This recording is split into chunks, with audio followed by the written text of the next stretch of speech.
Kelelawar Hantu, bagian 4, Jilid 9. Sepasang mata merah Datuk Teluk Ular membelalak besar seperti menyala ketika melihat kelelawar hantu kembali dengan telinga mengucurkan darah.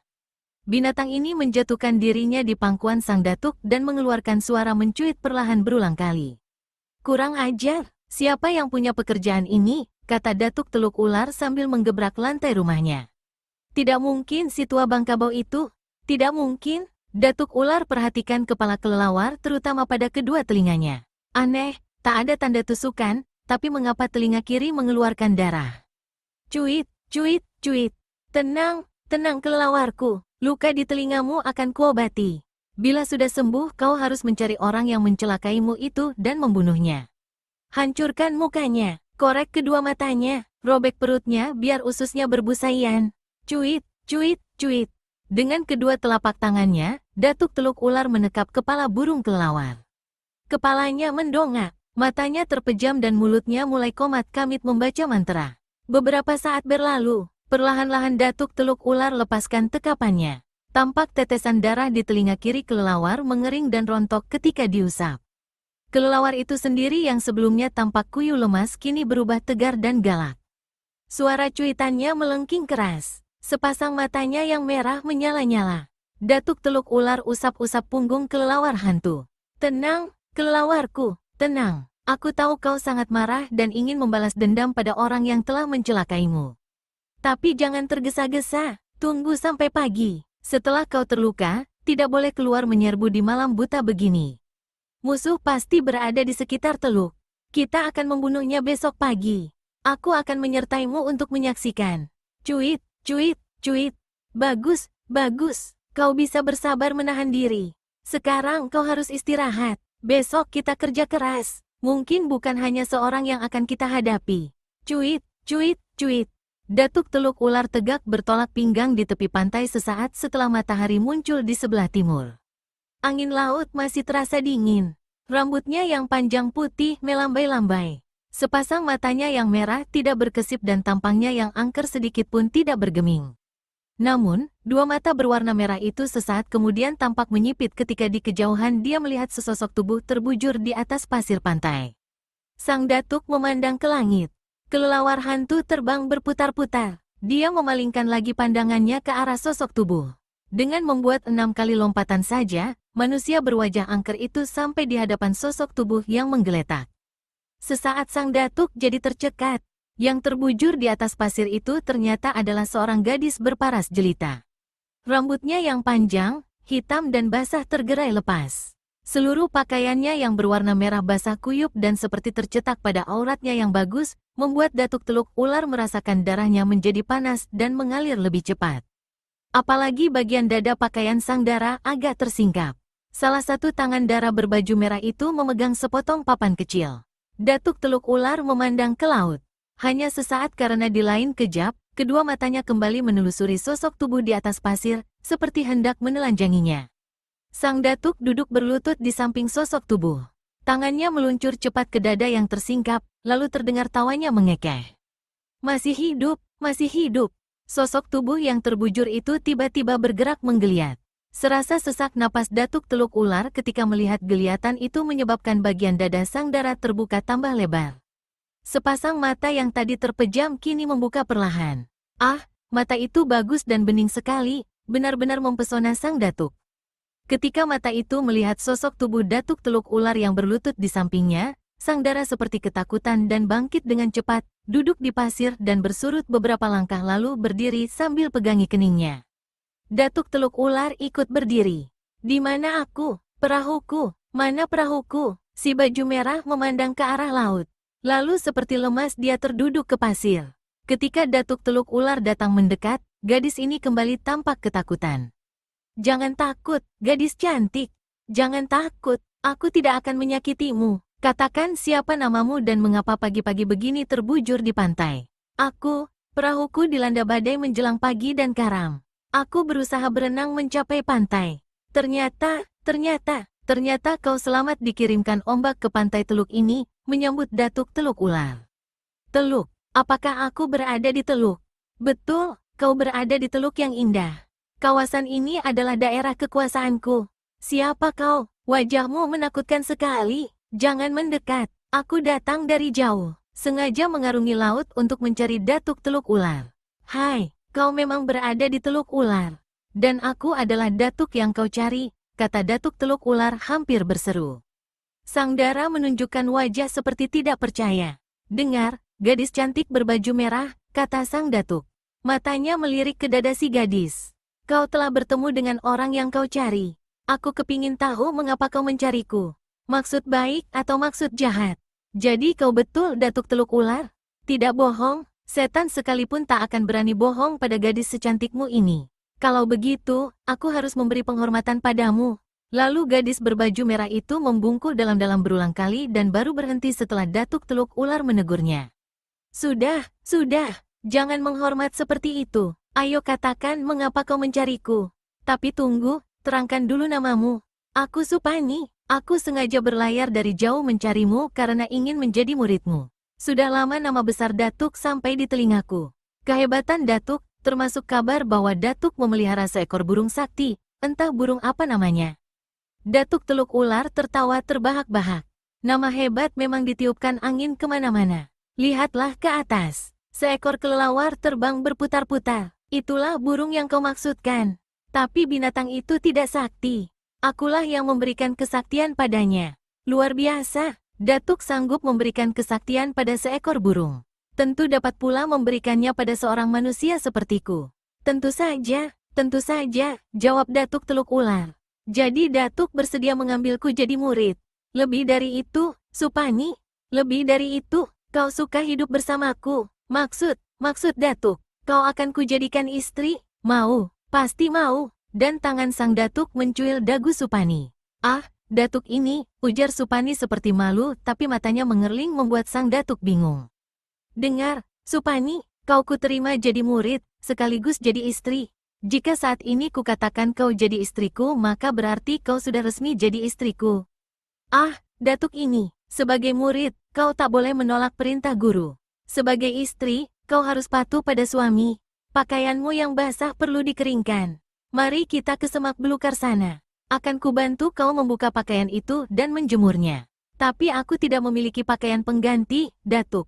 Kau tidak memerlukan itu, Supani, sahut Datuk Teluk Ular.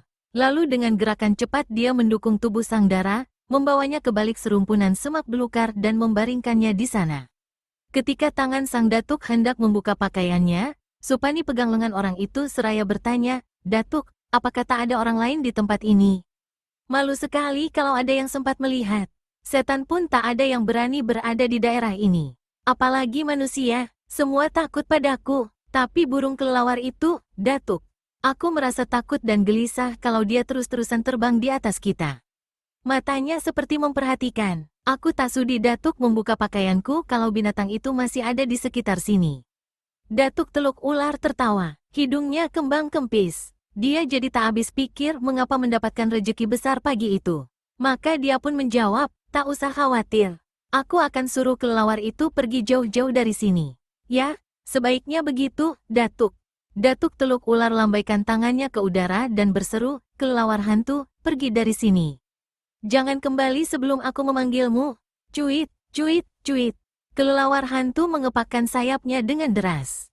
Tubuhnya berputar ke timur. Sesaat kemudian binatang ini sudah melesat dan lenyap dari pemandangan. Nah, sekarang tak ada lagi yang perlu dirisaukan, kata Datuk Teluk Ular dengan napas mendesau dan nafsu memburu. Kedua tangannya meluncur ke bawah untuk membuka pakaian merah Supani. Sang Dara lagi-lagi pegangi kedua lengannya.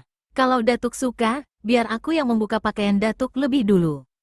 Ah, Datuk Teluk Ular terperangah, lalu tertawa mengekeh. Ini baru kejutan, Lakukanlah, kau boleh membuka pakaianku, lebih cepat lebih nikmat. Hahaha, jilid 10. Batu hitam berlumut yang telah puluhan tahun di tepi pantai Teluk seperti tidak termakan usia, mendekam menantang angin dan hempasan ombak.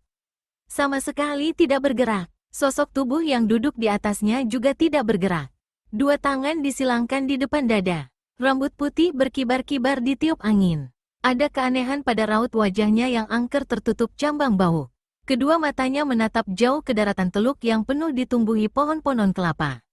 Di timur, sang surya baru saja menyembul naik. Udara pagi terasa segar walau tidak terlepas dari hawa yang mengandung garam.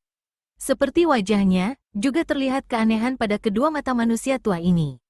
Mata itu dilingkari cairan berwarna merah hingga bentuknya seram sekali. Cuit, cuit, cuit. Keheningan teluk, hembusan angin dan deburan ombak dipecah oleh suara mencuit keras. Dari arah barat tampak melayang seekor kelelawar besar bersayap lebar.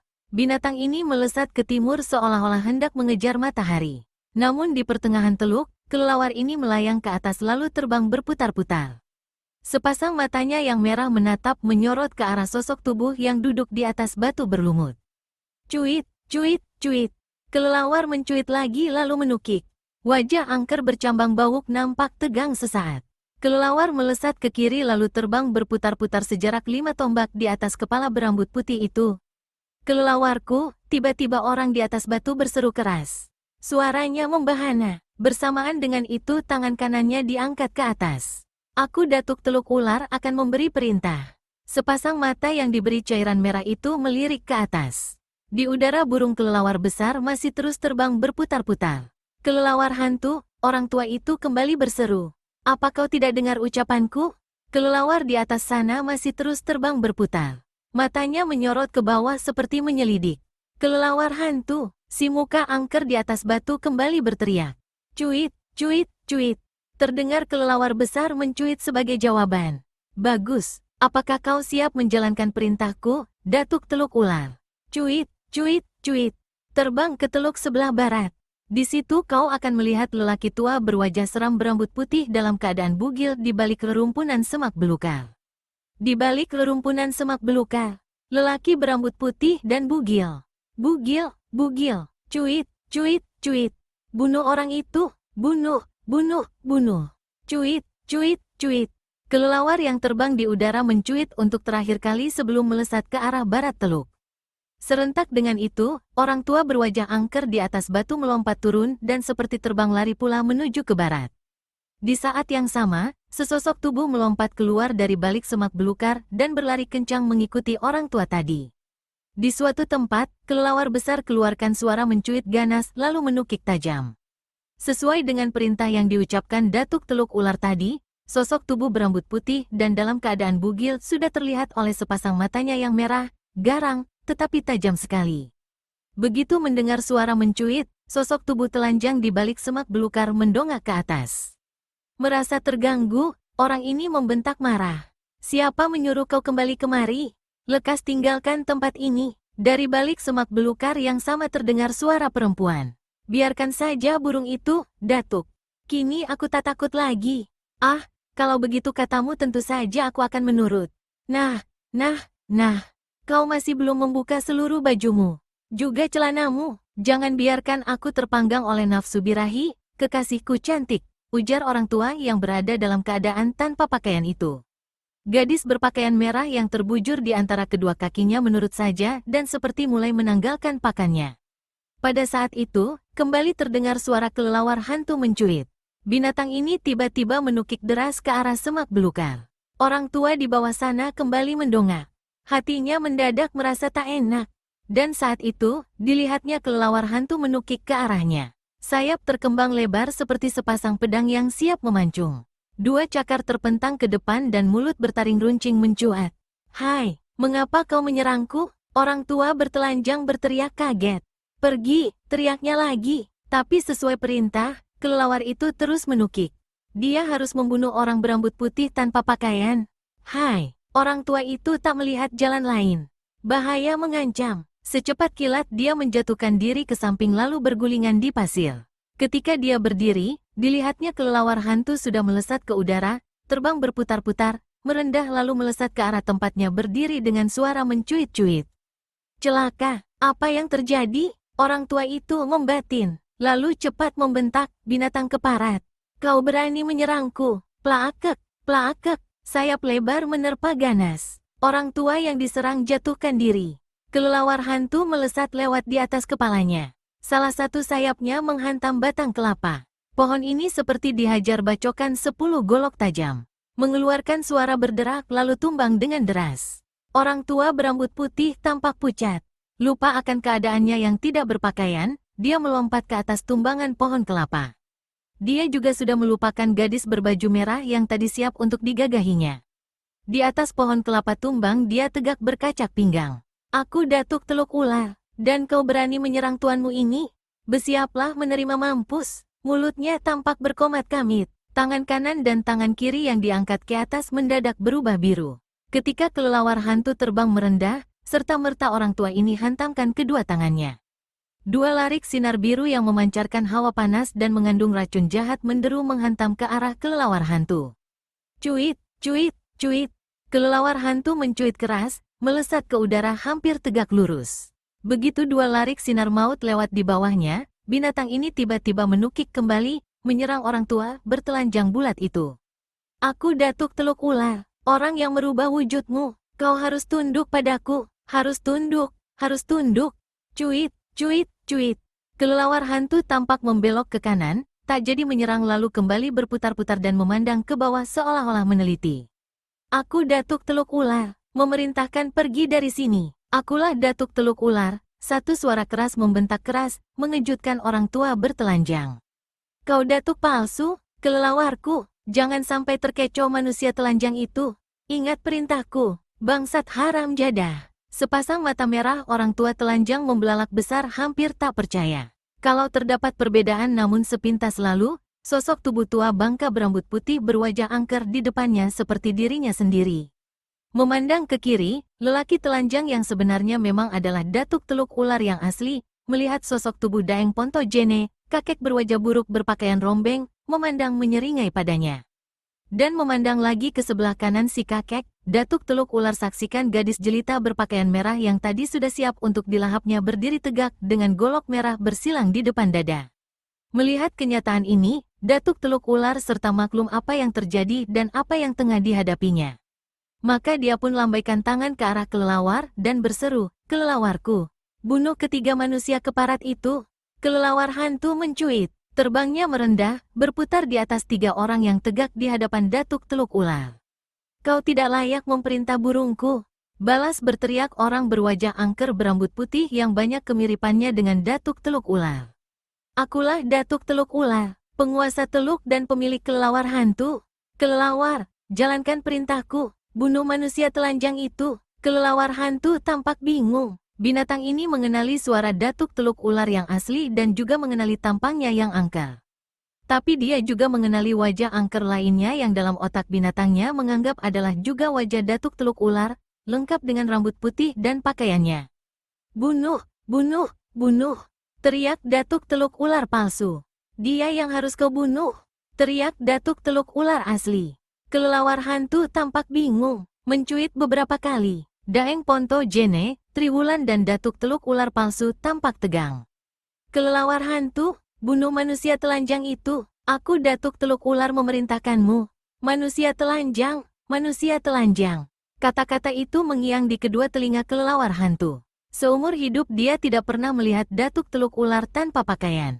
Jadi Datuk Teluk Ular tak pernah bertelanjang. Datuk Teluk Ular yang sejati adalah si berewok bermuka angker dan berpakaian itu. Cuit, cuit, cuit. Kelelawar hantu menukik kencang. Datuk Teluk Ular tersentak kaget melihat dirinya kembali diserang. Dia cepat membacakan mantra, tapi serbuan kelelawar hantu datang lebih cepat. Datuk Teluk Ular membuang diri ke kiri. Ujung sayap kanan kelelawar hantu menepis pipi kirinya. Datuk Teluk Ular menjerit keras. Daging pipinya luka dalam seperti dirobek ujung pisau. Darah mengucur, sekujur tubuhnya bergetar menahan sakit dan juga oleh luapan amarah. Bagaimana mungkin binatang yang selama ini berada di bawah kekuasaan dan perintahnya kini menyerangnya sendiri dengan ganas. Dengan wajah berlumuran darah Datuk Teluk Ular kembali berteriak, masih berusaha untuk menguasai kelelawar hantu.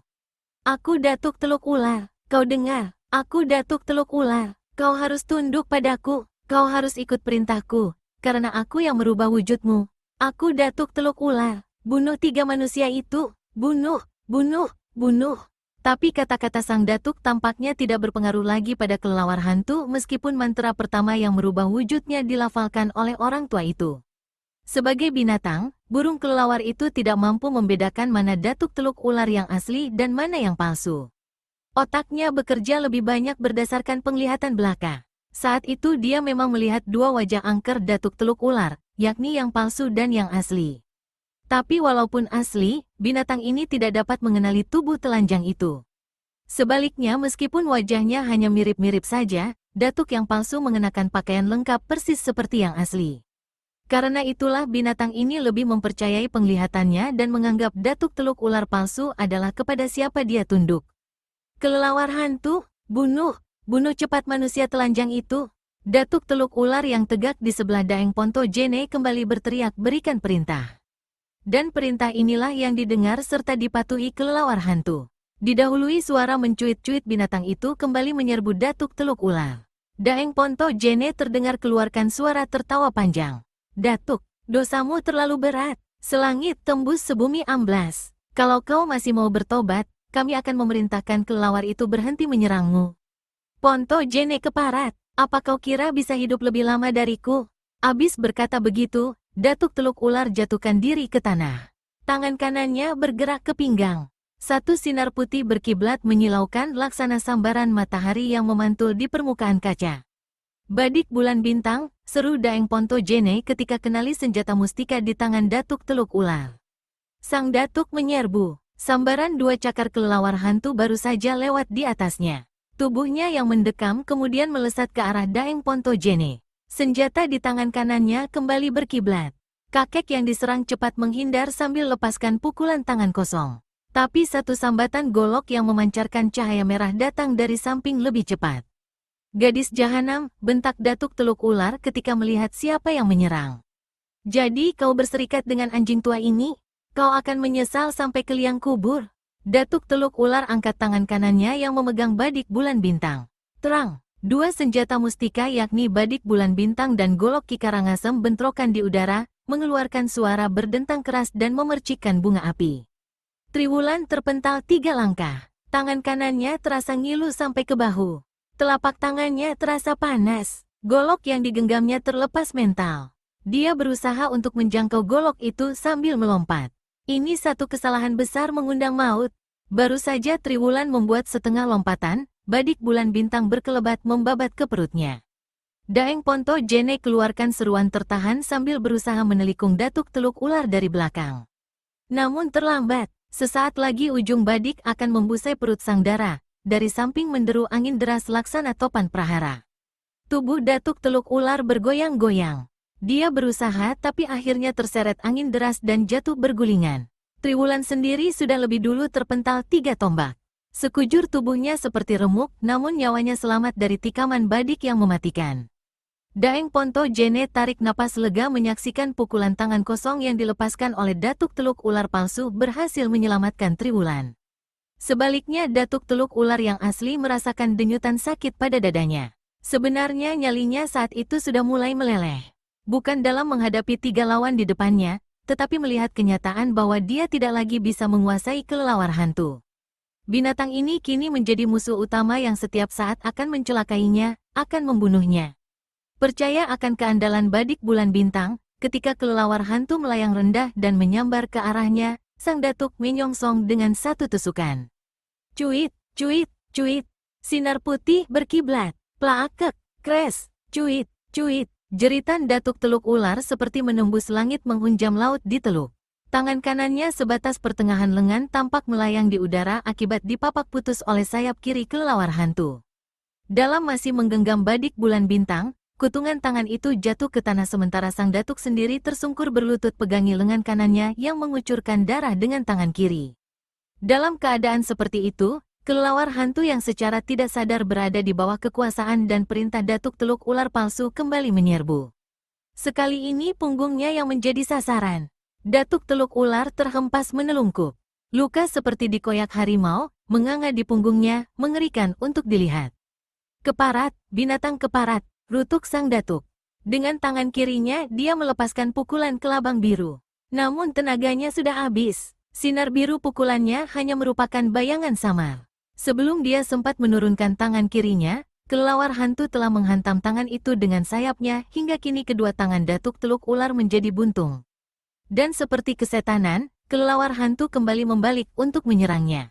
Tolong, Daeng, tolong, suara datuk teluk ular hanya tinggal erangan. Daeng Ponto Jene, si kakek berpakaian rombeng hanya bisa gelengkan kepala. Tidak ada yang bisa menolongmu, Datuk, sahutnya perlahan. Kau sendiri yang telah menentukan kematianmu begini rupa. Cuit, cuit, cuit. Kelelawar hantu menyambar. Triwulan palingkan kepalanya karena ngeri.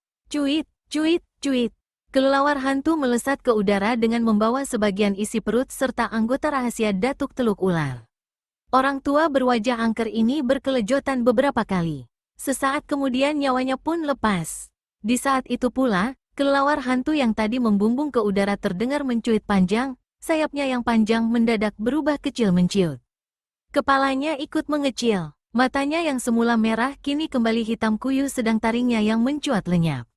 Lebih dari itu, kekuatan yang ada di tubuhnya sirna. Seperti sebuah batu, binatang ini jatuh ke tanah, terguling di pasir pantai. Ombak datang menerpa lalu menyeretnya ke laut. Makin ke tengah, makin jauh, makin ke tengah, akhirnya lenyap dari batas pandangan. Daeng Ponto Jene melangkah menghampiri kutungan tangan kanan Datuk Teluk Ular untuk mengambil badik bulan bintang. Sementara itu, Datuk Teluk Ular palsu terdengar mengomel panjang pendek. Sialan, untung saja binatang celaka itu tolol dan kena tertipu. Kalau tidak, muka dan tubuhku yang akan dikoyak-koyaknya. Gila, Datuk palsu ini gerak-gerakkan tangan kanannya ke muka. Bret, bret, cambang bawuk tiruan yang menutupi dagu dan pipi sampai ke pelipis tanggal dan dibantingkannya ke tanah. Lalu wajahnya yang angker tapi acak-acakan diusapnya berulang kali bahkan kemudian dicucinya dengan air laut. Terakhir sekali, rambut palsu berwarna putih yang melekat di kepalanya disentakkannya hingga kini kelihatan wajahnya yang asli. Triwulan tertawa cekikikan melihat pemuda di hadapannya, itu. Perananmu sebagai Datuk Teluk Ular cukup meyakinkan, berkata sang dara. Daeng Ponto Jene tertawa mengekeh. Sebaliknya, Wiro Sableng yang tadi didandani menjadi Datuk Teluk Ular menyeringai setengah jengkel sambil garuk-garuk kepala. Terus terang aku sebelumnya merasa khawatir kalau apa yang kita lakukan tadi akan gagal, berkata si orang tua. Tapi memang tak ada jalan lain. Lagi pula bukankah usul menipu kelelawar hantu dengan cara itu kau sendiri yang mengajukan? Wiro lagi-lagi terpaksa garuk-garuk kepala. Terima kasih, katanya seraya berpaling pada Triwulan. Kalau kau kurang pandai mendandani mukaku dan sempat burung celaka itu mengetahui aku bukan datunya. Puah, sudah jadi apa aku ini sekarang? Anak-anak muda, selagi masih pagi, lebih baik kita segera meninggalkan teluk ini. Aku harus kembali ke seberang, perjalanan pulang teramat jauh. Aku akan tetap di sini, menyahuti Triwulan. Heh, apa yang akan kau lakukan? Mengubur mayat Datuk Teluk Ular, bertanya Wiro. Siapa sudi, jawab sang dara cemberut. Aku akan kembali ke bekas desaku di pedalaman sana. Meski tidak ada makam atau kuburnya, menjenguk desa itu bagiku sama saja dengan menziarahi ayah ibu dan saudara-saudaraku. Kalau begitu, Wiro garuk-garuk kepala. Daeng Ponto Jene tersenyum. Aku tahu apa arti kalau begitu itu, anak muda, berkata Daeng Ponto Jene, terserah kalian berdua mau kemana. Asal saja hati-hati, roh jahat Datuk Teluk Ular pasti akan gentayangan di sekitar teluk ini. Kalian tidak takut? Triwulan tidak menjawab. Sebaliknya, pendekar 212 Wiro Sableng tertawa lebar dan berkata, setan lelaki tak akan mengganggu orang lelaki. Yang dicarinya tentu orang perempuan, apalagi secantik sahabat baruku ini. Si kakek tertawa panjang. Kalaupun dia ketakutan, pasti kau tahu bagaimana menolongnya, kata orang tua itu pula seraya kedip-kedipkan matanya. Kalian, tua bangka dan yang pemuda, sama saja senang mengganggu orang, ujar Triwulan cemberut. Daeng Ponto Jene tertawa mengekeh. Dia mengangkat tangan kanannya sebagai tanda mengucapkan selamat tinggal lalu berkelebat pergi dari situ. Triwulan berpaling pada Wiro. Kau benaran hendak ikut aku ke desa? Pasti kau tidak keberatan, asal saja kau tidak usil dan tidak berlaku kurang ajar. Ah, aku tidak akan seusil kakek tadi. Juga tidak sekurang ajar Datuk Teluk Ular waktu bersamamu di semak belukar sana tadi. Setengah-setengah saja bagaimana? Pemuda gendeng, dengus Triwulan lalu berlari tinggalkan tempat itu. Gendeng, Wiro usap-usap keningnya. Ah tak apalah dia mencapku begitu. Gendeng dan Sableng mungkin tak ada bedanya. Hai tunggu, Wiro berkelebat pula menyusul sang dara.